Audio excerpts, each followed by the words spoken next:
That's just the deterioration of the federations over the years have gone by.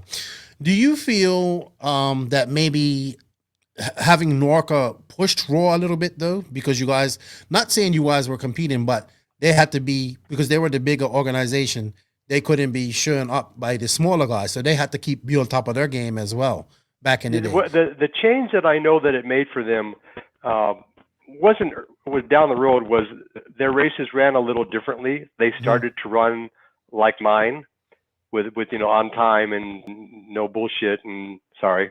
No, that's fine. So that's the only real change that I know that they made. I know at the beginning it was funny. Bob Rule, who's a friend of mine from Bolink. From Bolink. You know Bolink. Yes. He's not involved with Bolink anymore. His son is. But I took their, and this was like first couple of years, took R.O.A.R's membership card, and I made mine very, very similar. And it made him mad. I didn't know him at the time, because he said, I spent, days designing that thing. And I said, well, it didn't make any sense for me to just start from scratch. I mean, it was just a membership card. And he said, no big deal. So we became friends, and that was interesting at the beginning. But as far as changes, I mean, like I said, I wasn't involved with R.O.A.R.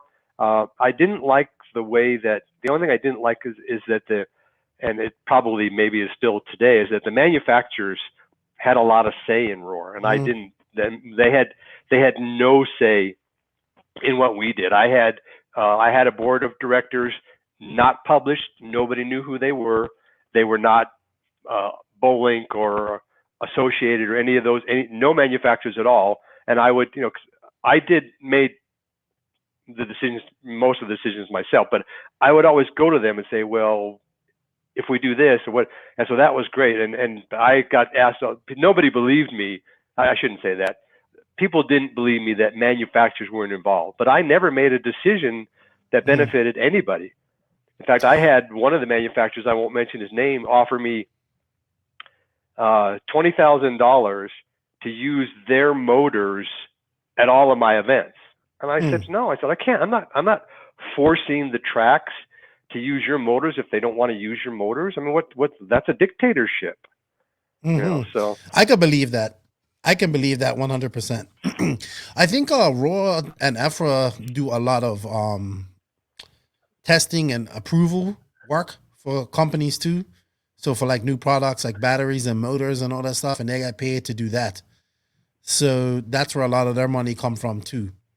So like if a new stock motor comes out, they got to approve it or something like that and make sure it fits all the specs. I could be wrong, but it was explained to me like that. I'm sure they did. We did the same thing. We didn't do batteries. We did motors. So if you had a new motor come out, we did motors. We did road course and asphalt oval body approval. We didn't do battery approval. We would send out the motors to a lab. Might have been the same lab that R.O.A.R uses. I don't know. And they would just charge us. It didn't cost that much, so. But we weren't approving things and getting paid to approve things.